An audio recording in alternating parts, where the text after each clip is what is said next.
यह कहानी किसी की भावनाओं को ना तो ठेस पहुंचाती है, ना ही किसी का अपमान करती है। धर्म के ठेकेदार पाखंडियों से दूर रहें। सो कृपया कहानी पूरी सुनें। यात्रियों से भरी एक बस जंगलों से गुजर रही थी। उसमें अपनी लाइसेंसी बंदूक लिए एक रिटायर्ड फौजी भी सवार था। रास्ते में एक जगह कुछ लोगों ने बस को रोका और आगे डाकुओं के घेरा डाले बैठे होने की सूचना दी। यह सुनते ही ड्राइवर, कंडक्टर समेत बस की कुछ बाकी सवारियां सख्ते में आ गईं।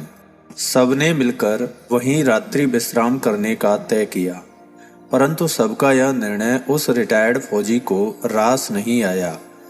उसने इसे अपने अपमान के तौर पर लिया। उसे लगा कि बस में मेरे होते सोते ये लोग डाकुओं से डर रहे हैं। बस उसने अपनी बहादुरी के चंद किस्से सुनाते हुए सफर रात्रि को ही तय करने की सलाह दी। साथ में यदि डाकुओं ने बस में लूटपाट की कोशिश की तो उन्हें ठिकाने लगाने का आश्वासन भी दिया। लगे हाथों एक दो हवाई फायर भी कर दिए। यह सब सुन देखकर कुछ लोगों में हिम्मत लौट आई। यूं भी समय से पहले घर पहुंचना कौन नहीं चाहता। बस रिटायर्ड फौजी के भरोसे यात्रा फिर शुरू हो गई। अब यात्रा तो शुरू हो चुकी थी, परंतु बस पे भय का माहौल अब भी बुरी तरह छाया हुआ था। आश्वासन भले ही सबको अवश्य मिला था, किंतु डाकुओं के संभावित हमले की आशंका तो बनी हुई थी। उधर रिटायर्ड फौजी बार बार सबको आश्वस्त करते हुए कहते जा रहा था कि मैं बैठा हूं ना, चिंता क्यों करते हो।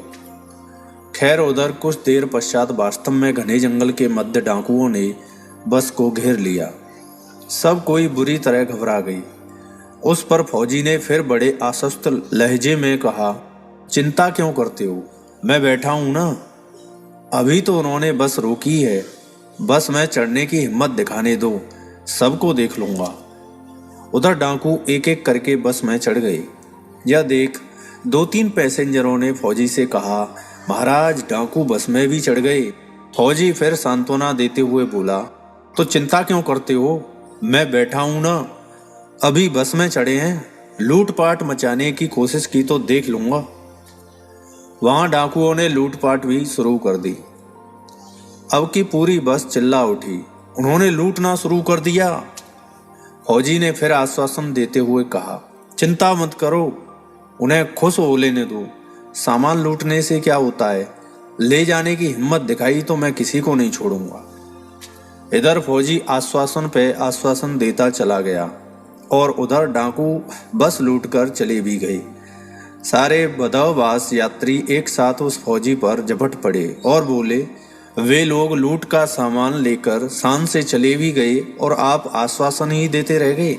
अब की फौजी भी कुछ उदास होता हुआ बोला, वाकई हद कर दी इन डाकुओं ने। एक रिटायर्ड फौजी का मान तक नहीं रखा।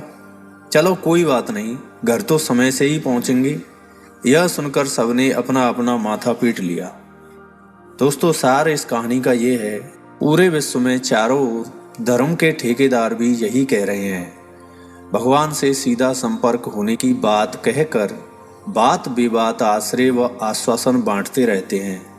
हम उनकी लुभावनी बातों में भी आ जाते हैं, पर जब न जीवन की समस्याएं सुलझती हैं और ना मन के विकार कम होते हैं, तो फिर हम उनके पास जाकर कहते हैं कि महाराज, हमने वह सब किया जो आपने कहा, पर बात नहीं बनी। हमने आपके आश्वासन दिए जाने पर अपने धन और समय दोनों बिगाड़े, परंतु फिर भी रोज रोज लुटे चले जा रहे हैं। कारण क्या है? तब वे कहते हैं, हाँ, यह तो मैं भी देख रहा हूँ, वाकई हमारे होते सोते भी ऐसा सब हो रहा है, हद हो गई। मैं कहता हूँ कि यह हद तब तक होती रहेगी जब तक आप अपना जीवन बनाने की जवाबदारी स्वयं नहीं उठा लेते।